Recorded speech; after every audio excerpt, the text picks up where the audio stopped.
There are a few teams every year who demand your attention, not necessarily because they'll be competing for a championship, but because of the many storylines spiraling around them. And as we inch toward the 2025-26 season, few teams are more fascinating than the Atlanta Hawks. The East might not run through Atlanta, but the story of how the NBA's 2025-26 season unfolds may very well.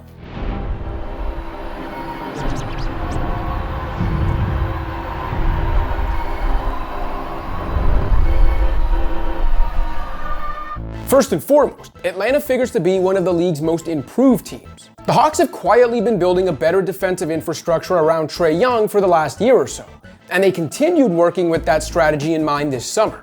Kristaps Porzingis gives Atlanta a premier rim protector and floor spacer to pair with defensive-minded youngsters Onyeka Okongwu and Zachary Rizache. With only a year remaining on his contract, the injury-prone Porzingis also brings plenty of upside with little risk. Meanwhile, Nickeil Alexander-Walker's new 4-year, $60.6 million contract should age well. A two-way guard who can play on or off the ball, defend, and shoot, Alexander-Walker is a perfect fit for a Young-led squad. He can help protect Young defensively and space the floor for him offensively when they share the court, but he can also keep the Hawks' offense flowing when Young rests. The Hawks also signed sharpshooter Luke Kennard, giving Young another weapon. Kennard's led the league in three-point percentage twice, he shot 43.3% from deep last season, and he's never shot worse than 39%. Sure, he's a defensive liability, but the Hawks have plenty of problem solvers on that end now. One of those problem solvers is Dyson Daniels. The reigning most improved player and defensive player of the year runner-up has transformative defensive skills thanks to his active hands and impeccable timing. Last season, Daniels became the first player in 31 years to average 3 steals per game, while his 5.9 deflections per game were far more than any other player in NBA.com's 10-year database of hustle stats. That's how the Australian received the league's best nickname, the Great Barrier Thief. That's clever. Young is a tremendous offensive talent, but the warts in his game mean his teams will always require bespoke construction to become contenders. He once earned comparisons to a young Steph Curry, but the truth is the worst shooting season of Steph's life would be a career year for Trey. Young is more like a smaller, less efficient, even more defensively challenged version of James Harden. That's not as harsh as it sounds. Trey's playmaking and overall offensive skills are off the charts and worth building around. It's just that as a small, defensively inept, ball-dominant guard, he needs a ton of size, defenders, and shooters around him. He'll have more of that this season than he's ever enjoyed before.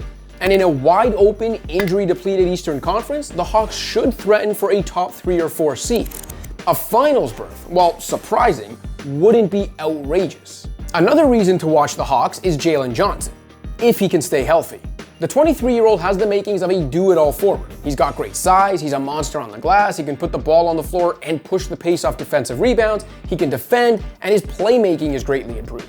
Even if Johnson's inconsistent three-point shot never stabilizes, he still has perennial all-star upside on a sub-max contract, a potential steal for the Hawks. The catch is that he's missed 72 games over the last 2 years due to a variety of shoulder, ankle, and wrist injuries, among other ailments. If Johnson can stay on the court, the Hawks have a second star.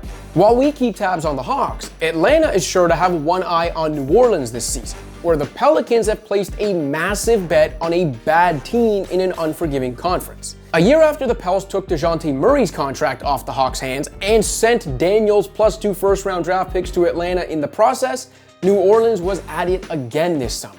For reasons that only Joe Dumars may ever understand, the Pelicans traded the most favorable 2026 first-rounder between their own pick and the Bucks pick, unprotected, to Atlanta in exchange for the 2025 pick that allowed New Orleans to draft Derek Queen. Keep in mind, the Pelicans are coming off a 61-loss season. Zion Williamson has missed 55% of games over his 6-year career, and New Orleans is projected to finish in the bottom 5 overall. Yeah, and it just keeps getting worse and worse. The Hawks could be staring at both a deep run in the 2026 playoffs and a high pick in the highly touted 2026 draft. And finally, perhaps most fascinating of all is Young's uncertain future, with a $49 million player option the only thing keeping him from 2026 free agency. The Hawks reportedly want to see more of Young and Johnson together before making any big picture decisions. That makes sense, but every day that goes by without a Young extension or trade brings the Hawks closer to potentially losing their franchise player for nothing next summer. That's what makes this Hawks season worth watching for fans and rivals alike. If Atlanta's new look squad complements Young as intended and Johnson stays healthy, the Hawks could be on the verge of perennial contention, with Trey at the center of it all. But if they stumble out of the gate, or Johnson's in and out of the lineup, or Young's just unwilling to commit, the four-time All-Star could headline trade season instead, shifting the NBA's balance of power in the process. Atlanta is positioned to pivot if necessary, with Johnson, Daniels, Reza Shea, and that unprotected Pelicans-Bucks pick among the many assets to rebuild with. Meaning it's a make-or-break year for Young, but not necessarily for the Hawks as a whole. Thanks for watching.